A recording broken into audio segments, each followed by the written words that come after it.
buenos días, bienvenidos a un nuevo episodio de No Estoy Solo.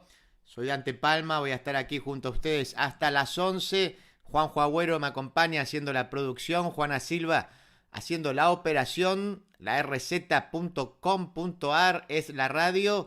También nos pueden escuchar a través de mi canal personal de youtube.com/palmadante y se pueden comunicar en nuestras redes sociales, Facebook.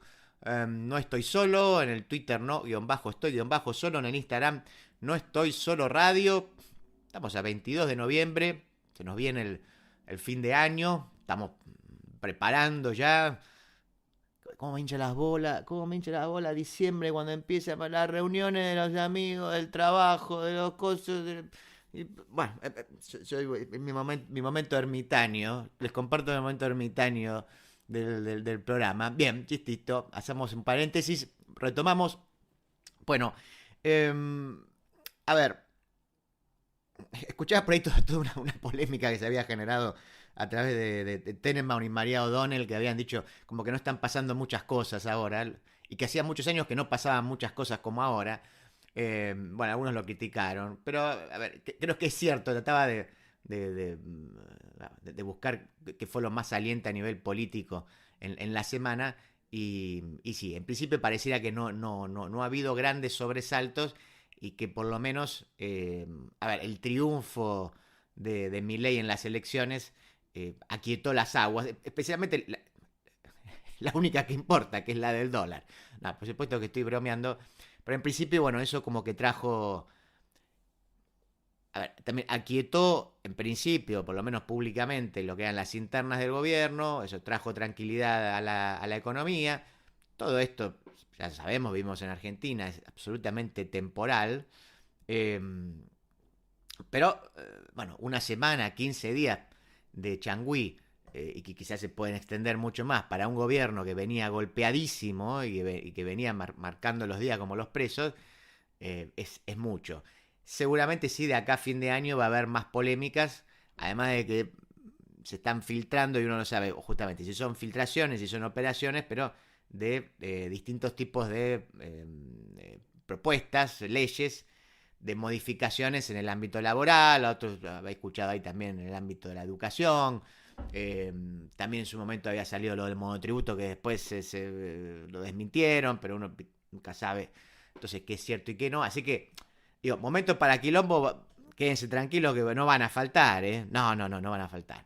En todo caso, ahí la duda va a ser a ver si el gobierno con la nueva disposición de las cámaras, entonces a ver, va a lograr de manera, si quieren, mucho más fluida avanzar en sus propuestas, aun cuando quizás tenga que hacer modificaciones naturalmente, pero si lo va a lograr con mayor sintonía, por lo menos con algunos gobernadores, o no, digamos, o va a volver a un poco lo que fue todo este año, donde había más palos que zanahoria y la cosa se trabó, y no solo se trabó, sino que además le venían todas las votaciones en contra. Pero bueno, está claro que ahora con un número mucho más fuerte en las cámaras, está en mejores condiciones para negociar. Verdaderamente, si no logra sacar algunas leyes, por lo menos sería ejemplo de chocar la calecita, ¿sí? Así que bueno, eso más o menos en el plano de la política. Si me meto más en la cuestión del debate sobre redes, sigue dando vuelta algo que habíamos mencionado acá la otra vez, digamos, discusiones. Bueno, por un lado, un debate que está y que me parece que, a ver, que cierta dirigencia política lo ha tomado. Vi ahí como una foto que además generó también discusiones, porque la justicia ahora dice que Cristina se reúne con mucha gente, porque le fueron, creo que, no sé si fueron 9 personas, algo así era, 9 economistas a acercarle como un plan económico. Más allá del detalle este, de si eran 9, si eran 7, si era uno, o si se lo pasaron por abajo de la puerta, no me importa. Eh, bueno, digo, es de celebrar que el peronismo se proponga tener un proyecto económico. Mire lo que le vengo a decir. Uy, claro, había que tener un proyecto económico. ¿Eh? Y que se empiece a dar esa discusión. Si se da en privado, si se da en público, bueno, no me importa, que se dé donde se tenga que dar, pero por lo menos, muchachos, vengan a dar algunas respuestas, pues yo las respuestas las da siempre el adversario. Las buenas y las malas. Así que eso por un lado. Digo, digamos, el debate que circuló fue algo que viene ya de la semana pasada, especialmente a partir también esto de las redes sociales, lo que había sido el documental de Ofelia Fernández. Ella obviamente sigue en distintos medios hablando del tema, entonces algunos los critican, otros la elogian, bueno, en fin. Así que nosotros ya hicimos un video aclaratorio hablando un poco del libro en el que se basó, el de Jonathan Haidt, ese documental. Por supuesto, mírenlo, entren a mi canal, que ahí lo van a ver. Se vio un montón, por cierto, así que era un tema que evidentemente está ahí dando vueltas. También se vio mucho el editorial sobre Álvarez Agís, que ahora ya parece como que pasó hace 1000 años. Pero bueno, los invito a hacerlo si es que aún no lo vieron. Y aprovecho además para decirles también, porque se suscribieron muchos a partir de ese video sobre Ofelia Fernández. Suscríbanse, que es gratis, pongan ahí, después activen la campanita, así también reciben la información de los nuevos, de cada vez que subimos un video. Y también, bueno, si quieren hacer algún curso, hemos subido también ahí un material contándoles de qué van los 4 cursos que tenemos. Bueno, se pueden comunicar conmigo, como siempre les digo, a danteblog@gmail.com. Me mandan un mensaje, danteblog@gmail.com, y les cuento de qué van los cursos. Hablando de qué van las cosas, entonces, el editorial tiene que ver un poco con tomar esta idea que aparece en el documental, en este caso no para contarles el documental, esto ya lo hicimos, ni para hablarles del libro, sino para lo que a mí me parece que, a ver, lo dice el título del editorial, ¿no? No es solo la tecnología. No es solo la tecnología, como parecería seguirse. Sí, bueno, finalmente acabamos de descubrir la pólvora. El problema de nuestras sociedades es la tecnología. Yo digo, no es solo la tecnología, es también, vamos a aclarar ahí, y el también entre paréntesis, es también el progresismo, ¿no? Que creo que es algo que yo había dejado de entender ya la semana pasada, cuando decía, che, qué raro que toman el libro de Jonathan Haidt, que no es un tipo de derecha, pero que es claramente un tipo muy crítico de las ideas progresistas, identitarias, wokistas, que en general solamente la propia Ofelia Fernández defendería, y los que ven ese video y elogian a Ofelia Fernández también defienden. En general estoy hablando, ¿no? Así que bueno, quiero tomar y hacer una elaboración sobre eso, más allá de lo del video anterior, que era más bien explicativo. Y para hablarles de la segunda parte, hoy tengo un programa recontra cargado, así que hago una presentación muy breve. Escuchemos primero el audio del municipio de Merlo. En Merlo continuamos haciendo obras que cambian la vida de nuestros vecinos. Pavimentación de la calle Almirante Brown, obra hidráulica Arroyo Granaderos, repavimentación de la avenida San Martín, repavimentación de la calle Zapaleri y muchas otras obras más. Gobierno del pueblo de Merlo. Gustavo Menéndez, intendente. Bueno, ahora sí, creo que les había comentado ya la semana pasada que había leído el libro de Empoli, la hora de los depredadores. De hecho, había usado alguna idea de él ya en editorial anterior. Bueno, pero como hay mucha gente que también, incluso en el canal de YouTube, le gusta, cuando les cuento algún libro, especialmente cuando se los trato de explicar, por supuesto siempre desde mi punto de vista. Así que, bueno, vamos a dedicarnos unos 20 minutitos a contarles de qué va el libro, vamos, punto por punto, cuáles son sus principales ideas, si es que aporta alguna novedad, los elementos más controversiales. Así que de eso va la segunda parte. No escribí una reseña, sino que se los voy a comentar. Hagamos que es una suerte de mini clase sobre el libro, a ver qué les parece, y espero que lo disfruten. Les decía que voy a tener poco tiempo, así que ya cortemos aquí, escuchemos el audio del municipio de José Cepaz y nos metemos de lleno en el editorial, que, como les decía, tiene un título que espero que sea bastante claro, ¿no? No es solo la tecnología, es también el progresismo. En José Cepaz, la obra pública no se detiene. Terminamos la calle Butler con fondos y mano de obra municipal. Compromiso asumido y finalizado. José Cepaz crece. Tributo por seguridad e higiene. Vencimiento 28 de noviembre. Tributo por conservación de la vía pública. Primer vencimiento 14 de noviembre. Segundo vencimiento 28 de noviembre. Pedí tu recibo por WhatsApp al 113-878-9504. Municipalidad de José Cepaz. Intendencia Mario Ishii.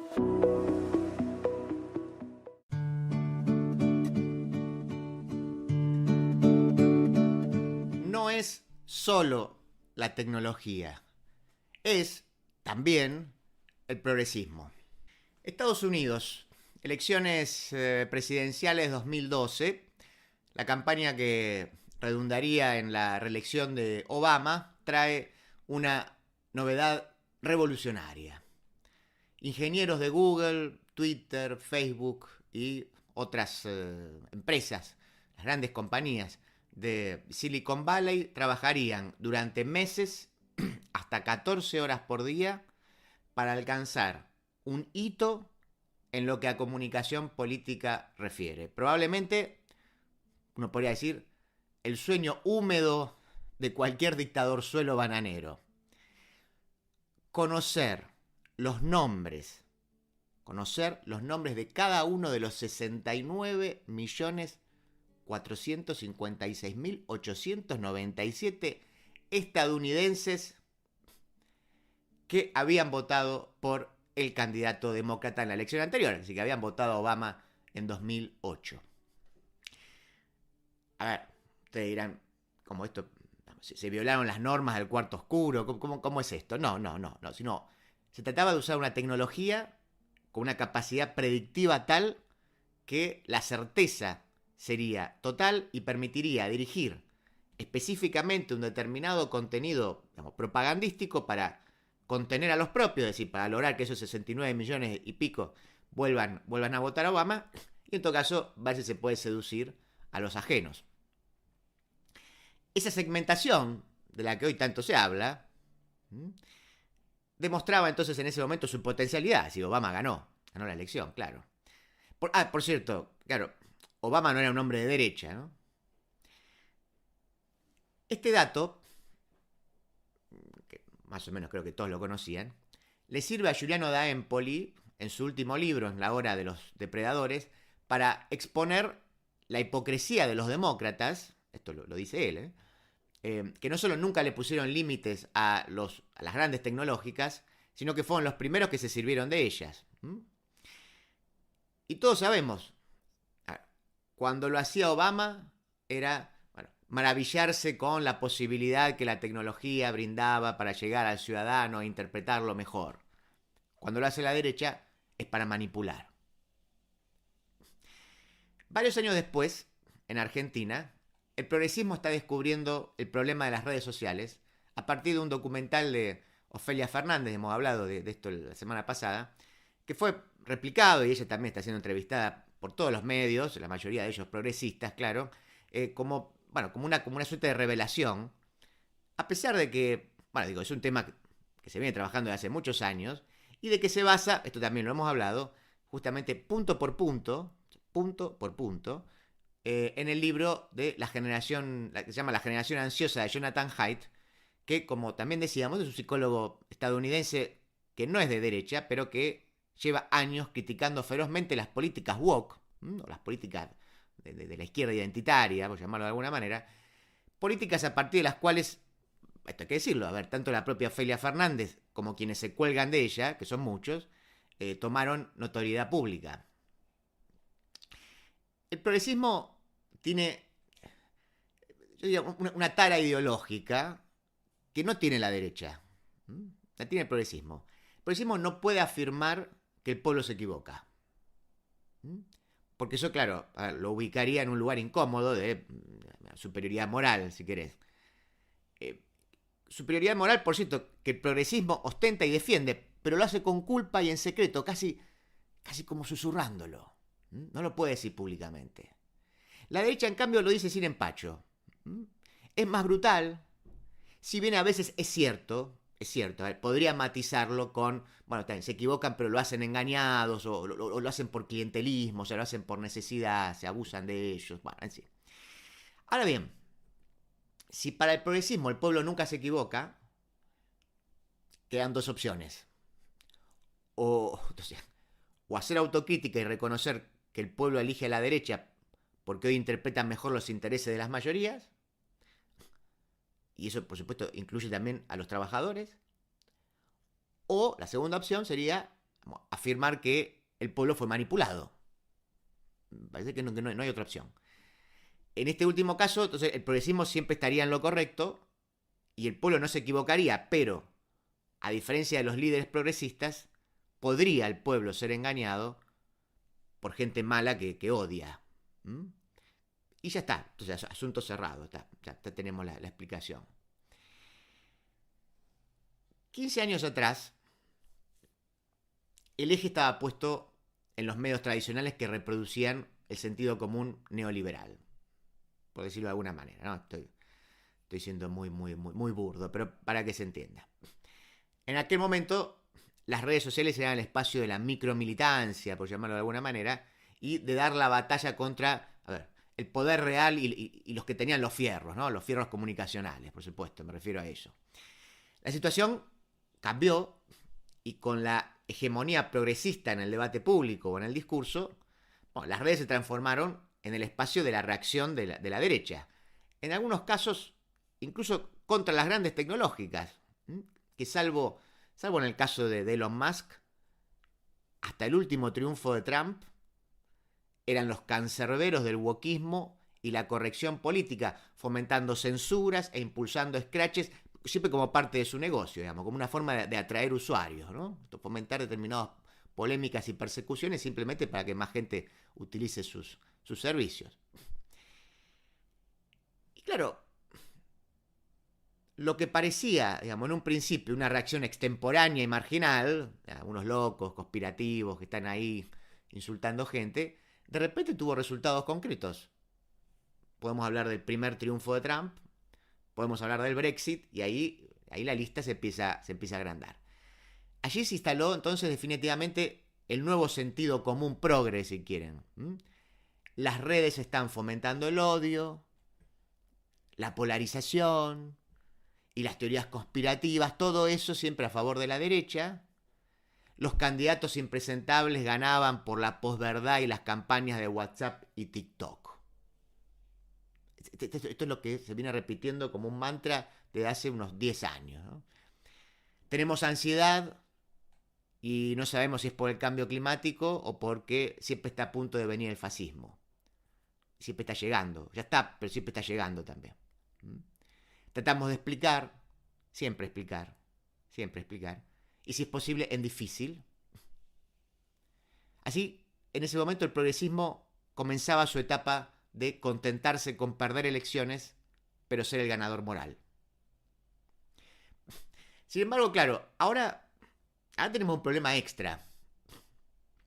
Los triunfos de la derecha solían basarse en los apoyos de las clases altas y las clases medias asustadas. Voy a decir, estoy haciendo un análisis general, habrá excepciones, habrá casos distintos, ¿no? Estoy hablando en general. En su mayoría, podríamos decir, adultos y adultos mayores, para presentarlo en términos generacionales, ¿no? Se sostenía empíricamente esto de jóvenes de izquierda, o al principio cuando uno es jóvenes de izquierda y luego entonces con los años se va haciendo conservador. Esto más o menos se cumplía. Y de repente, la novedad.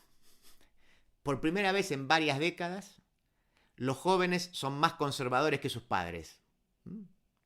O son más de derecha, si quiero, son de derecha, a diferencia de sus padres.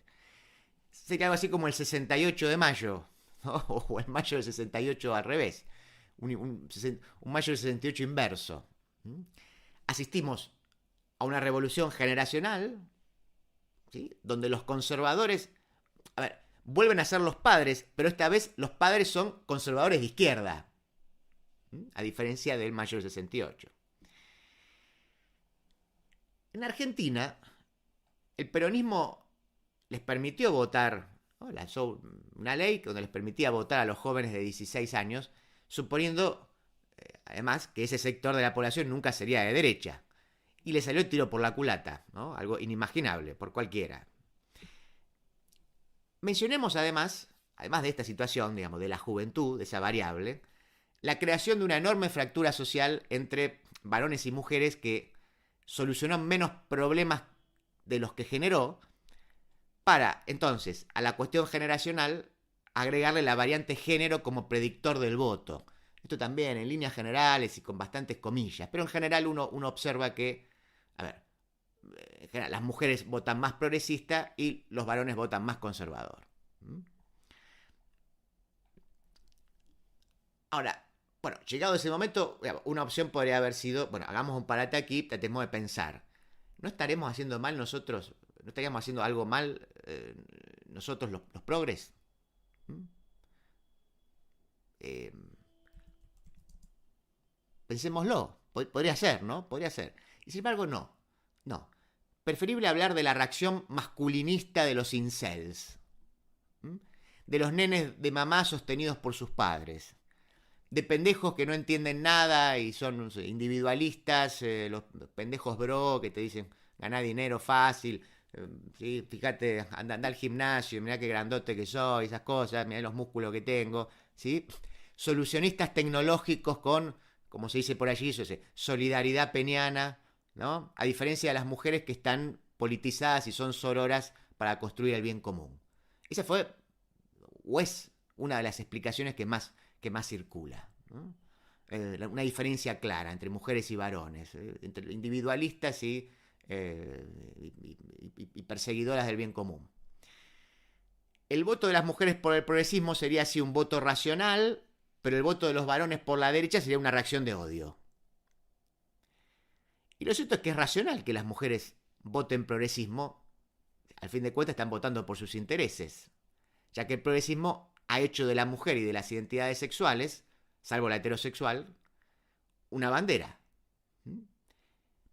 Pero claro, también entonces sería racional que los varones voten a la derecha si entienden que sus problemáticas no son abordadas, digamos, por el progresismo. Me refiero, a ver, menciono algunas, no sé, altísimas tasas de suicidios, falta de trabajo, brecha en la edad de jubilación, deserción escolar, menos egresados en las universidades, siempre por supuesto en relación a las mujeres, y digámoslo también, presión patriarcal del todavía no extinto macho proveedor en un contexto donde ya es casi imposible sostener a toda una familia. Esto que sucedía con nuestros abuelos, que con un solo sueldo se sostenía todo, obviamente esto ya no es imposible prácticamente. A lo cual se le agrega la novedad, podríamos decir, de un clima social en el que el varón aparece como un victimario esencial que no merece ni siquiera la presunción de inocencia.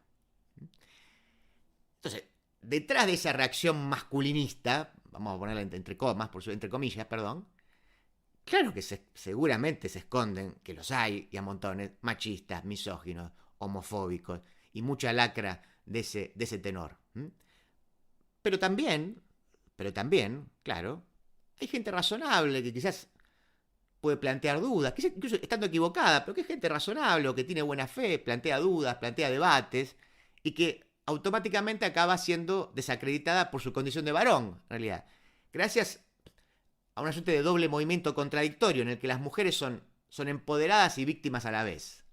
Esto también lo hemos visto en algunos de los debates de las últimas semanas con claridad, ¿no? O sea, se empoderan porque el discurso de la igualdad y de la mujer moderna así lo requiere, y está muy bien, por cierto, que así sea, pero se victimizan, digamos, para no poder ser cuestionadas y para poder posicionarse en el lugar del acreedor eterno, el acreedor eterno para el cual ningún derecho alcanza.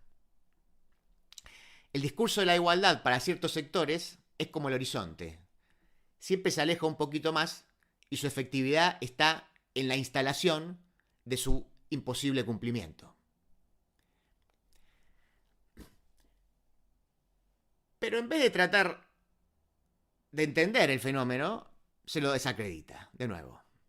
El otro nunca puede tener buenas razones. Así que vayamos un poquito atrás en el tiempo y echemos la culpa al año 2010 y sus alrededores. Esto es el momento en el que aparecieron los móviles con cámara frontal para hacer las selfies y los botones de me gusta y compartir. Y ya está de nuevo, ya está solucionado. Estamos ansiosos porque el capitalismo es malo y porque nos manipula la dopamina. Y como todos sabemos, claro, la dopamina y la biología son de derecha.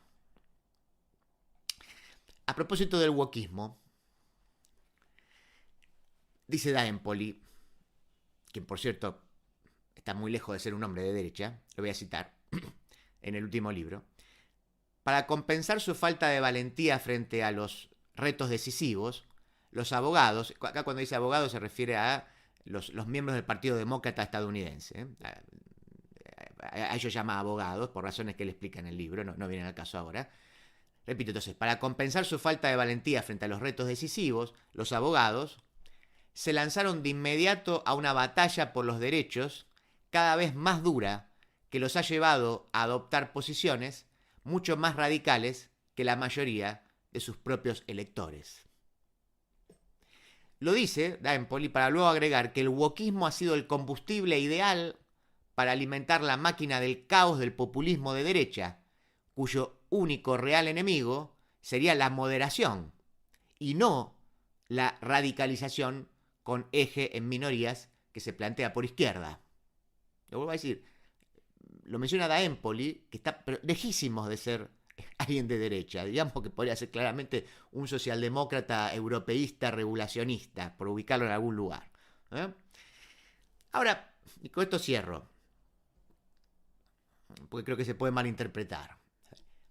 Debemos inferir entonces de esto, la salida fácil, porque también hay una salida fácil, entonces, cargar sobre el progresismo toda la responsabilidad por el regreso de la derecha. No. O sea, mi respuesta es no. O en todo caso, si la respuesta es afirmativa, cosa que podría serlo, debería incluir, me parece a mí, el fracaso económico del progresismo. El fracaso económico del progresismo. Lo voy a decir en otras palabras. Si los gobiernos progresistas hubieran gobernado mejor y hubieran creado mayor bienestar para las mayorías, probablemente buena parte de lo aquí expuesto hubiera quedado en un segundo plano, al menos para algún sector del electorado. Pero claro, la combinación de fracaso económico y una nueva casta de burócratas dispuestos a una ingeniería social sin precedentes abrió el camino al ascenso de líderes e idearios que efectivamente encontraron en las condiciones objetivas del avance tecnológico los canales adecuados para su prédica y para su reacción. El municipio construye nuevos clubes en la ciudad, complejos deportivos con salones, vestuarios y canchas. Ya construimos en Cambaceres, Defensores de Punta Lara, Progreso, Gutiérrez y Nacional Evita y estamos terminando el Club Belgrano. Más inclusión en los barrios con la presencia del Estado. Municipalidad de Ensenada, gestión Mario Seco. De la tierra del buen vino nace Finca El Recuerdo, una propuesta elegante, semidulce y amable, con la identidad del Malbec argentino. Finca El Recuerdo, desde Mendoza, dándole identidad a tu mesa. Granja Las Delicias de Marta. Pollos, patos, conejos, pavitas, pollos grandes criados a maíz, todos realmente de granja. Encontranos en Rivadavia 8351, puesto 85, Mercado Vélez Arfiel. Pedidos al 4671-7079. Ahora también aceptamos tarjetas de crédito. Lo de Lalo, asador criollo, carne de gran calidad, en un espacio cálido y acogedor. Reservas al 4701-5993, www.lodelalo.com.ar, Avenida Congreso 2011, esquina O'Higgins. Buenos Aires, todo conectado. Ahora moverte en la ciudad de Buenos Aires es mucho más simple. En el subte y en los colectivos podés pagar con tu celular, con QR, con tarjetas de débito y crédito. Sin vueltas, sin perder tiempo, siempre conectado. Conoce más en buenosaires.gov.ar/movilidad. Buenos Aires Ciudad. En Berazategui, la Feria Municipal Emprender ofrece productos berazateguenses artesanales, de diseño y decoración para regalar o regalarse. Accesorios, tejidos, velas, encuadernación, manualidades en cerámica, madera, cuero, vidrio y metal y mucho más. Conoce la agenda completa en berazategui.gov.ar/emprender. Berazategui, corazón de Zona Sur. Berazategui Municipalidad. Detrás de un libro hay un autor, una idea y una historia. En No Estoy Solo, comentamos las novedades editoriales. Estuve leyendo el nuevo libro de Giuliano Da Empoli, La Hora de los Depredadores, y bueno, me gustaría contarles un poco la estructura, las principales novedades que aporta, también un poco la relación con los libros anteriores. En general, ustedes saben, cuando hago la crítica de libros, trato de escribir la reseña. En este caso tomé algunos apuntes, así que es probable que sea un poquito más desordenado En todo caso, en un futuro sí lo haré a la vieja usanza de este espacio, y que probablemente también en algunos momentos haya algún hiato, algún silencio que trataré de cubrir con un largo, pero eso, porque les estoy contando cosas que apunté, y seguramente también los que están mirando a través del canal van a ver los ojitos chusmeando los apuntes, ¿no? Bueno, a ver, en primer lugar, me parece que si uno tuviera que reducirlo, ¿no? Si uno tuviera que ponerlo en una sola frase, ¿cuál es el eje del libro? Es que, a ver, el mundo de los burócratas y todo ese sistema de reglas que surgió después de la Segunda Guerra Mundial, con instituciones supranacionales, etcétera, todo ese mundo que nosotros conocemos y que surgió después del desastre de esa guerra, a partir de la cual, digamos que guerra más la bomba, etcétera, que el mundo toma como conciencia de la necesidad de tratar de articular algunas cosas en común. Ese mundo se está cayendo, está cediendo frente a lo que Da Empoli considera es una nueva camada de políticos que incentivan el caos desde el poder. Esto un poquito que ya lo venía desarrollando en el libro anterior, que ahora vamos a mencionar. Pero entonces digo, frente a esa, podemos llamar en términos mileístas, frente a esa casta de burócratas, bueno, una nueva camada, entonces, de políticos que incentivan el caos desde el poder, sumado a, y este me parece que sería como la novedad respecto del libro anterior que fue tan reconocido. La novedad es que a estos políticos, probablemente ahí podríamos ubicar en general a los populistas de derecha, si quieren, después vamos a dar los nombres. O sea, se le están sumando ahora otro espacio de poder, por no decir la principal fuente de poder, que son lo que llamaríamos, los señores de la tecnología. Los señores de la tecnología. Elon Musk, Zuckerberg, Altman, Bezos, etc. ¿Sí? Señores de la tecnología para los cuales cualquier tipo de límite es una ofensa. Esto lo vamos a ver lo estamos viendo, y lo vamos a ver en el video de hoy, cuando reflexionemos acerca de la inteligencia artificial y las discusiones que hay ahí, ¿no? Acerca de regular, limitar, etc. Así que yo creo que, ese sería como el eje central. Se está derrumbando el viejo mundo, se está reemplazando por otro, en el cual tenemos dos fuentes de poder. Una nueva camada de políticos de derecha populista que va contra las instituciones, contra el deep state, contra la catedral, contra la burocracia, contra como ustedes quieran llamarlo, más los señores de la tecnología, que tienen una conexión entre ellos, ¿no? Y que vamos ahora a comentar. Por supuesto que cuando hablamos de Giuliano da Empoli, que no tienen todos por qué conocerlo, estamos hablando de un sociólogo, politólogo, creo que el título oficial es sociólogo, pero bueno, es alguien que ha sido reconocido por sus análisis como politólogo, digámoslo así, aunque quizás no lo sea oficialmente. Es ítalo-suizo y se hizo famoso en realidad por una ficción, eso que es la del mago del Kremlin, donde que está basado en un caso real, digamos, de alguien que fue un asesor de Putin. Bueno, él conocía esa historia, y además conocía porque él también trabajó como asesor, por eso muchas de las anécdotas, de hecho, este libro se parece en un sentido al mago del Kremlin, no en que es una ficción, pero sí en que está construido a partir de anécdotas de él como asesor en este caso fue, digamos, el rol que ocupó él en algún momento en el gobierno italiano, ¿no? Y por otro lado, después ya dejando de lado la ficción, aparece otro libro que se hizo muy famoso, tiene ya unos años, que es el de los ingenieros del caos, que nosotros hemos trabajado aquí, también con algunos videos, en algún curso. Y los ingenieros del caos, como lo indica el propio nombre, no casualmente se conecta con esto que yo les acabo de decir recién. También, a ver, ¿cómo está operando el poder desde el caos? Adelantándolo un poquito. A ver, anteriormente hablemos también en un sentido amplio del término y del tiempo. A ver, el caos era, si quieren, una herramienta de los desposeídos, por decirlo de alguna manera, contra el poder. Ahora lo que tenemos es que que el caos es el instrumento del poder, o que se realiza desde el poder, contra el sistema, también, contra el sistema, o por lo menos contra el sistema vigente, probablemente para crear otro sistema. Así que ahí hay un punto, pero hay también entonces una continuidad. Si uno tuviera que, si uno le interesara especializarse en Empoli, bueno, me parece que hay un triángulo ahí en esos 3 libros, y hay un montón de vasos comunicantes. Diría yo incluso que en este último libro no hay grandes novedades respecto del anterior. En todo caso, alguna actualización, podríamos decir. Bien. El libro comienza, a ver, hace como una particular comparación, ¿no?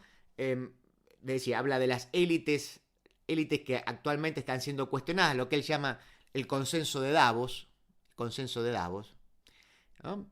Y yo le decía, y la relación entre entonces los señores de la tecnología, ¿no? Pero dice, esta relación que se da entre ellos es la misma, así empieza el libro, insisto, es la misma que se da, dice, entre Moctezuma II y Hernán Cortés. Dice, ¿por qué? ¿Por qué arranca ahí? Interesante, porque dice, en aquel momento cuando llega Hernán Cortés, el emperador azteca dudaba. Dice, bueno, a ver, ¿qué hacemos? Son muy poquitos, los podemos destrozar, los podemos masacrar, ¿no? O algunos le decían, no, mirá que son dioses, ¿viste? Mirá, vienen a caballo, eso que no conocía ni qué era. Bueno, a ver, son blancos, no, ¿viste? Es una señal divina. Entonces, bueno, ¿qué hizo Moctezuma? Dice Da Empoli. Bueno, hizo lo peor que podía hacer, o sea, no hizo nada. Dejó hacer, bueno, ustedes saben ya el final. ¿Por qué utiliza ese ejemplo? Bueno, porque dice, esto es lo que hizo el poder político, si quieren, la burocracia, ese poder que está siendo reemplazado, frente a la prepotencia desregulatoria de los dueños de la tecnología, de la inteligencia artificial y probablemente también los dueños de la humanidad. En todo caso, si hubiera alguna novedad, es que con el triunfo de Trump, los señores de la tecnología se dieron cuenta que ya no necesitan a esa burocracia en retirada, ¿no? A esa vieja élite, ONU, Bruselas, incluso la Casa Blanca de los demócratas, ya no les hace falta. Antes eran cómplices.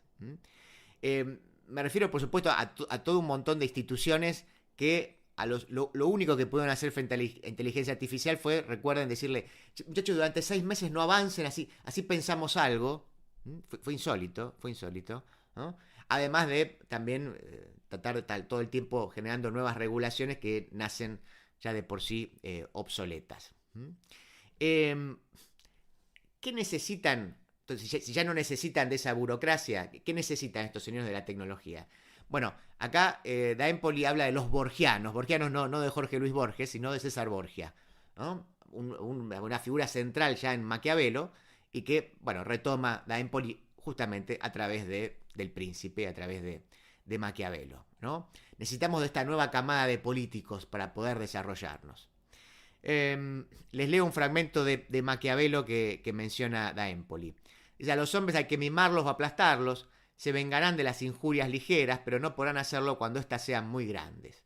De lo que se colige que cuando se trata de ofender a un hombre, hay que hacerlo de tal manera que no se pueda temer su venganza. Y sigue Da Empoli, dice, Maquiavelo hará de César Borgia el modelo para su príncipe. No el soberano ideal, sino la bestia de poder real, mitad zorro, mitad león, que sabe utilizar la astucia para adular a los hombres y la fuerza para someterlos.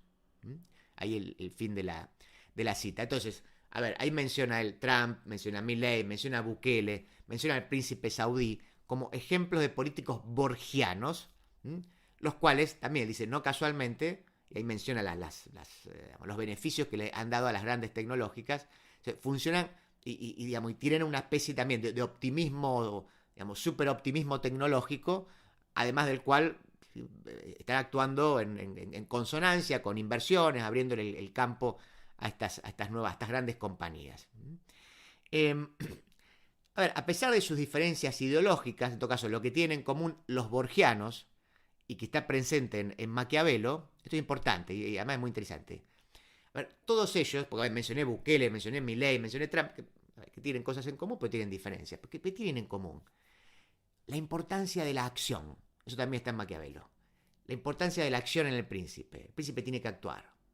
Ahora, uno dirá, ¿solo actuar? No cualquier tipo de acción.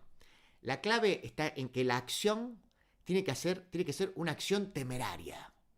Es una acción temeraria, no cualquier acción. Tiene que ser una acción temeraria. O sea, una acción que, digamos, sea capaz de sorprender a los extraños e incluso a los propios. Esa es la clave de la política. Porque dice Aida Empoli, que esto también está muy bien. Sí, claro, a ver, cuando uno actúa, o sea, cuando el político actúa por necesidad, en realidad es un tecnócrata. A ver, hay un problema y lo resuelvo. Ahora, pero eso justamente no es lo propio de la política, eso es lo propio de la tecnocracia. Lo propio de la política es actuar cuando no hay que actuar, o cuando no hace falta actuar, vamos a decirlo mejor, ¿sí? Para que no sea ambiguo. Es actuar cuando no hacía falta, cuando nadie lo esperaba. Es romper ese molde, justamente de lo que se espera. Eso es muy interesante. Y por supuesto, entonces nos lleva a la cuestión del caos y del cambio que ha sido abrupto y que yo les comentaba, ¿no? Este movimiento del caos que venía desde abajo y que intentaba atacar a los de arriba, a este caos que va de arriba hacia abajo.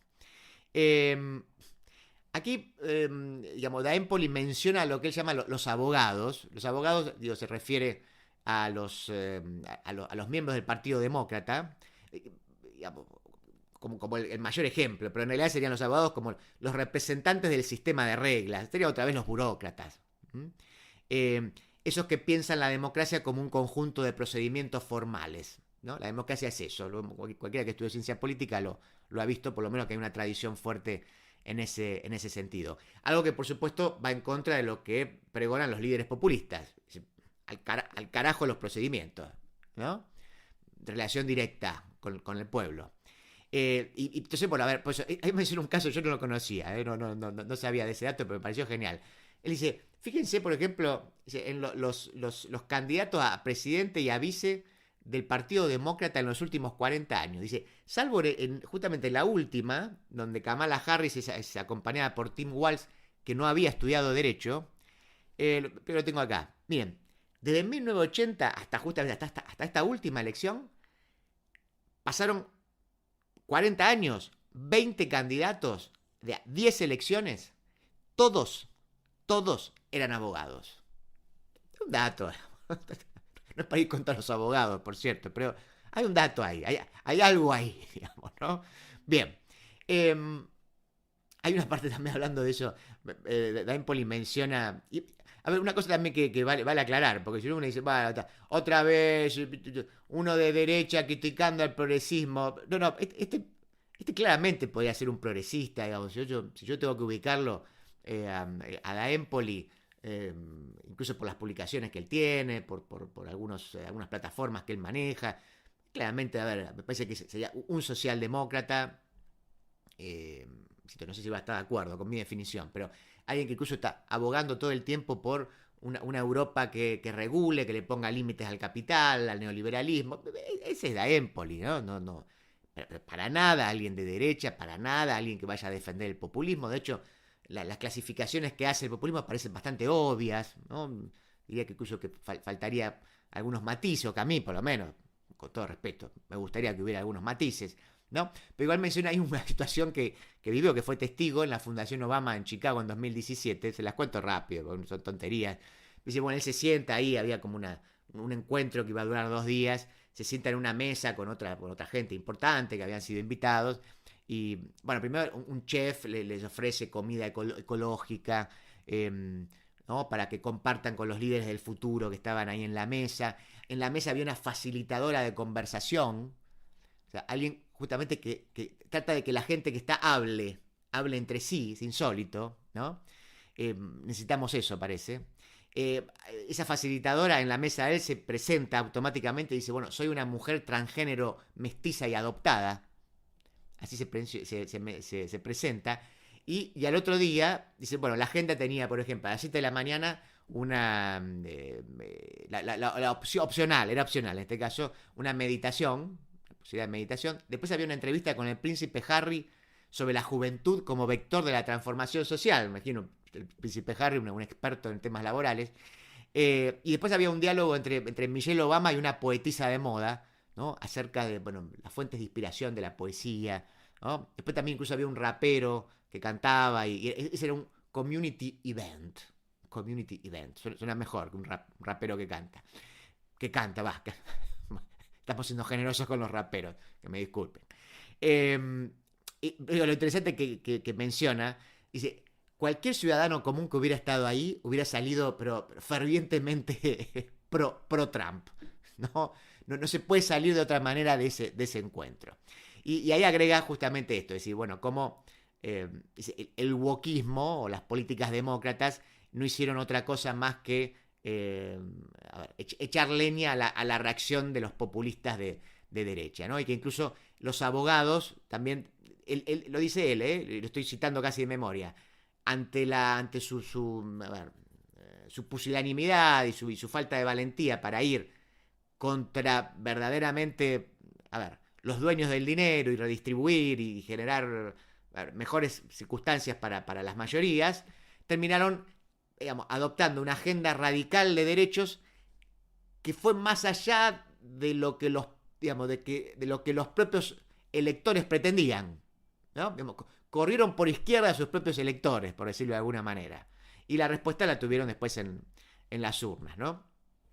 Bueno, como para ir cerrando, porque eso se va a hacer un poquito largo, hay otro punto ahí interesante, bueno, lo da a entender, no sé si lo dice explícitamente, así que en todo caso quizás lo digo yo con él.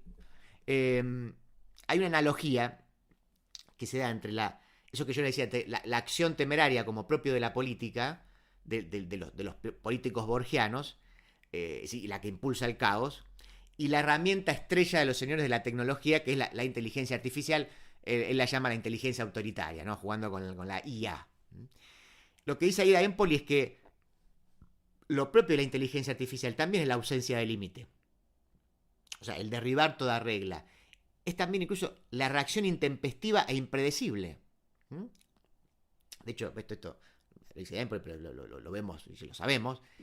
Los propios ingenieros digamos, que producen los algoritmos, que producen la inteligencia artificial, no saben exactamente todos los mecanismos. En todo caso, pueden determinar cuál es un objetivo, pero no pueden determinar cuáles van a ser los procedimientos que el algoritmo va a desarrollar para alcanzar ese objetivo. O sea que hay un elemento de lo impredecible que está jugando ahí. Entonces, en ese sentido, digamos, es una tecnología borgiana, ¿no? Porque hecha a medida de los nuevos liderazgos. Incluso podríamos decir, también es una tecnología que en su incapacidad de ser o en su impredecibilidad genera caos, porque también no sabemos para dónde va a apuntar, ¿no? Y de hecho, bueno, el libro termina con una anécdota interesante, puede haber otras, pero ahí no me acuerdo el nombre de Louisiana, no me acuerdo cómo era, es como un pequeño pueblito, una ciudad como residencial, pero eso, muy chiquita, en las afueras de París, que un día para el otro, de repente, pues en calles donde caben uno o dos autos, y que eso es una zona de escuelas y de casas, de repente todos los autos de la autopista se desvían y empiezan a pasar por ahí. Imagínense para la gente que vivía tranquila ahí, que pasaba un auto cada 20 minutos, lo que significa. ¿Por qué? Porque hay una aplicación de Google que por alguna razón encontró que ahora el camino más rápido, quizás por los embotellamientos que había en la autopista, era a través de ese pueblo, de esa ciudad chiquita.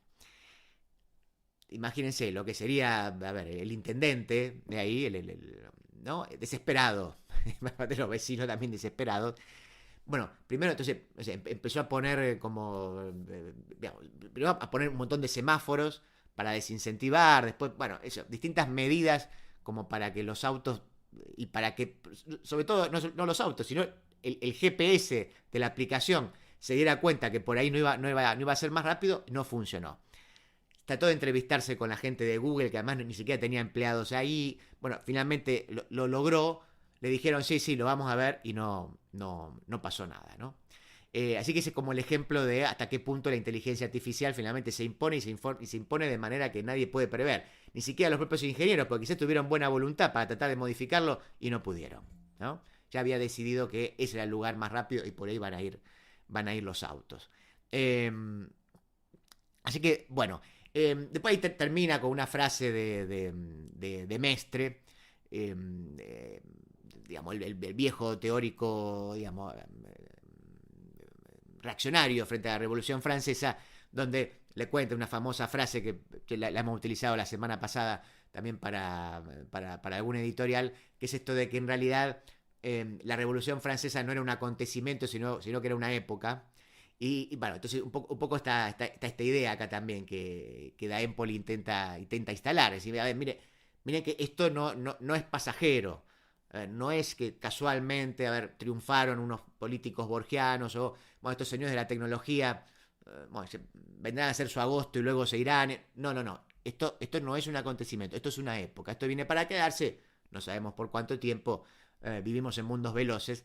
Pero bueno, esa es la advertencia entonces que hace Da Empoli en La Hora de los Depredadores. Este fue un intento entonces de hacer un resumen, insisto, con algunas notas que tomé por ahí. Espero que les sirva y si les interesa, por supuesto, vayan a leer el libro. Lo de Lalo, asador criollo, carne de gran calidad, en un espacio cálido y acogedor. Reservas al 4701-5993, www.lodelalo.com.ar, Avenida Congreso 2011, esquina O'Higgins. Toma yerba mate Titraijú. La yerba generosa, elaborada en barbacoa, 100% natural, libre de agrotóxicos y apta para celíacos. Además, tomando yerba mate Titraijú, ayudas a las familias yerbateras de Oberá, aportando al logro de la soberanía alimentaria. Hace tu pedido a los teléfonos 15 64 51 68 69 y 011 2007 86 88. En José Cepaz, la obra pública no se detiene. Terminamos la calle Butler con fondos y mano de obra municipal. Compromiso asumido y finalizado. José Cepaz crece. Tributo por seguridad e higiene. Vencimiento 28 de noviembre. Tributo por conservación de la vía pública. Primer vencimiento 14 de noviembre. Segundo vencimiento 28 de noviembre. Pedí tu recibo por WhatsApp al 113-878-9504. Municipalidad de José Cepaz. Intendencia Mario Ishii. Buenos Aires, todo conectado. Ahora moverte en la ciudad de Buenos Aires es mucho más simple. En el subte y en los colectivos podés pagar con tu celular, con QR, con tarjetas de débito y crédito. Sin vueltas, sin perder tiempo, siempre conectado. Conoce más en buenosaires.gov.ar/movilidad. Buenos Aires Ciudad. De la tierra del buen vino nace Finca El Recuerdo. Una propuesta elegante, semidulce y amable, con la identidad del Malbec argentino. Finca El Recuerdo. Desde Mendoza, dándole identidad a tu mesa. Una mañana, tras un sueño intranquilo, Dante Palma se despertó convertido en un monstruoso insecto. No estoy solo. 9ª temporada. Muy poquito tiempo para este final de Agenda Cultural. Aún así les voy a comentar. Miren, hace mucho que no hablo de música. Escuché el último de Divididos y me sorprendió para bien. No lo escuché todo, escuché las primeras 4 o 5 canciones. La primera especialmente es extraordinaria. Sé que además publicaron ahí un video de cómo lo fueron haciendo. Pero bueno, yo escuché el disco y vi nada más que un minuto del video. Me gustó, muy, muy poderoso esas primeras canciones. Quizás después al final, bueno, retoman algo que también es parte de la tradición de ellos, eso, alguna cosita con alguna guitarrita, un charanguito, eso no lo sé, pero escuché lo primero y me gustó a tal punto que digo, escuché varias veces las primeras canciones, especialmente la primera y las primeras 3, que me gustaron mucho, del último libro de Divididos, que está en todas las plataformas y que está también libre en YouTube. Escuchemos ahora el audio del municipio de Berazategui. No estoy solo, con Dante Palma, especialista en hacer programas de radio con y sin dinero. En Berazategui, la Feria Municipal Emprender ofrece productos berazateguenses artesanales de diseño y decoración para regalar o regalarse. Accesorios, tejidos, velas, encuadernación, manualidades en cerámica, madera, cuero, vidrio y metal y mucho más. Conoce la agenda completa en berazategui.gov.ar/emprender. Berazategui, corazón de Zona Sur. Berazategui Municipalidad.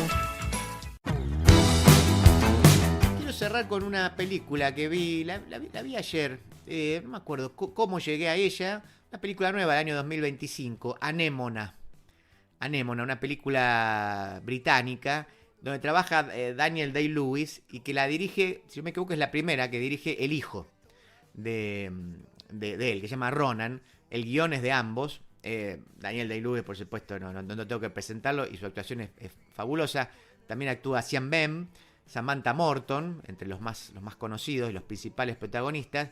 Muy buena, me gustó, muy buena. Anémona, a ver, hay cosas que no puedo revelar porque les arruino la película, pero es una cuestión ahí, una cuestión familiar, dando vueltas, relación entre padre, hijo, hermano, un padre ausente que a su vez en una situación muy particular porque, a ver, este señor, este padre tenía una relación con quien era su mujer, la deja embarazada y en ese momento va ahí, digamos, va a una situación de guerra, vive un momento muy conflictivo que no voy a revelar y a partir de eso directamente desaparece. El chico nace y lo peor es que el lugar del padre adoptivo lo toma el hermano de quien es el padre biológico. Bueno, esta situación, imaginémosla ahora lo que va a ocurrir 20 años después, ¿no? Con ese padre ausente que desapareció hace 20 años, que vive como una especie de ermitaño en el medio del bosque, y con el hermano, o sea, el padre adoptivo de ese chico, el hermano lo va a buscar. No le digo más nada, es una suspenso, pero bien, eso, una tensión, es mejor la palabra, la tensión, la cosa no dicha, cómo se va, lo va contando bien la película, hay cosas que uno va sospechando y cómo se van dando, y el final también está bien, bueno, así que, dale, miren la Anémona, como siempre les digo, si se la rebuscan, la van a encontrar en internet, si no, a ver, me pueden contactar, como siempre le digo, mándenme un mail, un mensaje y veo si de alguna manera les puedo indicar el camino adecuado para llegar a esta gloriosa película, ¿sí? Ustedes me entienden. Bueno, les decía que tengo muy poquito tiempo, así que me voy a despedir, si no me van a matar acá en la radio.